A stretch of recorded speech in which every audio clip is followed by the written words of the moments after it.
Happy New Year. Let's change the world. No, I don't. Listen, Kelly, I'm not a government consultant. I'm here to change the world, push our species in a direction that I think will make the world a better place. And the Salvadoran government aligned with the vision and thought Bitcoin was a useful tool for their citizens. The Argentine government, that's not my job. I'm just impressed with my team, impressed with Bitcoin and the tool set that we've been allowed for with what Satoshi created and making the world a better place. We're giving the people of Argentina a monetary asset, a monetary policy, a monetary network that they can rely on and make free instant cross-border payments and subscribe to an asset and a store of wealth that is external of any government or central party intervention that's really pained them over the last 100 years. And Argentina obviously has had such a tough time with inflation. I know when I visited there about a decade ago, they basically said, just use your US dollars because, you know, that's a better way to do business around here. Don't even bother changing it into pesos and back. So I see the use case. In El Salvador's case, it's not like you partnered with the government to go in there. You launched the app, it got really successful, and then they wanted to look into that. So I'm just going to be curious to see if you're successful in Argentina, if you're met with sort of similar should we say, tacit approval by the authorities there, or if they would have any reason to say, you know what, we don't want our citizens doing business this way. Yeah, so Kelly, here, this is what I think is interesting, is that you're exactly right. The inflation that has plagued Argentina, their unit of account is US dollars, and demand for dollars is through the roof. In the parallel black market, a dollar is worth twice as much as it is according to the official rate. So they are looking to store their wealth in something else. Many of them use Bitcoin, but even that is too volatile for them.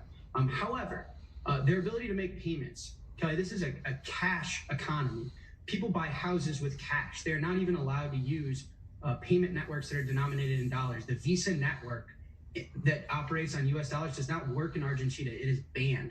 And so for Strike, what's really interesting for us is offering them a convenient cash collateral. They like their daily spending cash collateral to be in dollars, but interfacing that cash collateral over the Bitcoin and Lightning network, making it seamless to make instant free cross-border payments. And so to the individual, if you want to hold as much Bitcoin or as little Bitcoin as you want, that is up to you. What we allow you to do is hold a dollar-like cash collateral, but then use the Bitcoin network under the hood to escrow the value to make for digital seamless payments and excuse them of this really monstrous cash-based economy. They're telling me I have about 2 minutes, Jack, and I have about 10 minutes worth of questions. So let me just try to get through this quickly.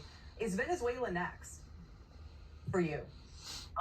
Everywhere is next for us. The novel thing about Bitcoin is it takes the property that makes internet companies valuable and important is that they have a target audience of all 8 billion people. It is an open, global, singular network.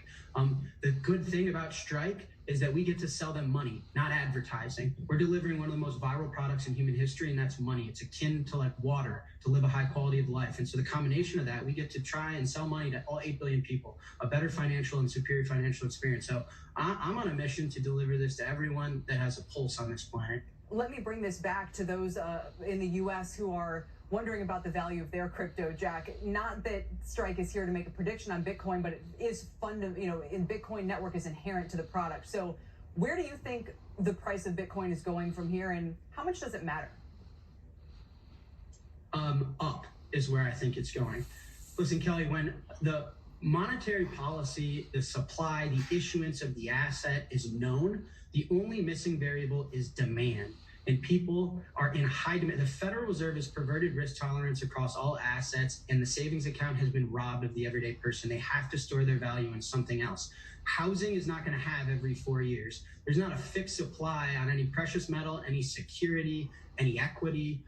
Bitcoin is the premier asset, is designed and engineered by us human beings to resolve of this exact problem of preserving and storing and saving wealth. And so I think it's up. It's going to appreciate against any denomination it's paired against. Is it, though, Jack, a different environment? All of the arguments that you're making, now we have a Fed that's out there talking about, tightening policy quite considerably. Listen, I mean, Kelly, it's an insurance policy.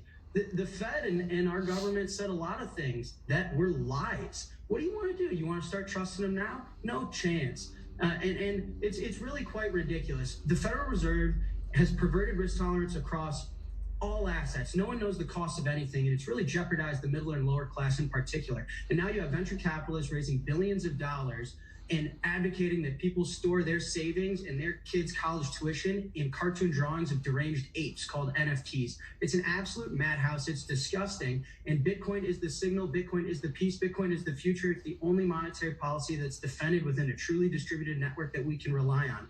The rest is noise. And whether they're lying now, telling the truth tomorrow, lying next month, it doesn't matter to me because I've subscribed myself to a monetary policy that I can trust and I know won't change. You know, you've been mentioned, Jack, several times, and I love your passion. Bitcoin is a store of value, but recent performance would say that that value has not been stored very well. It's down 20-some% in the last 3 months, more than that if you look back to the highs. Yeah, I mean, what is Amazon also a bad store of value when it drops a little bit? I mean, look at the historical performance of the asset. No one should be looking at Bitcoin to perform for a better day tomorrow or for a better week next week.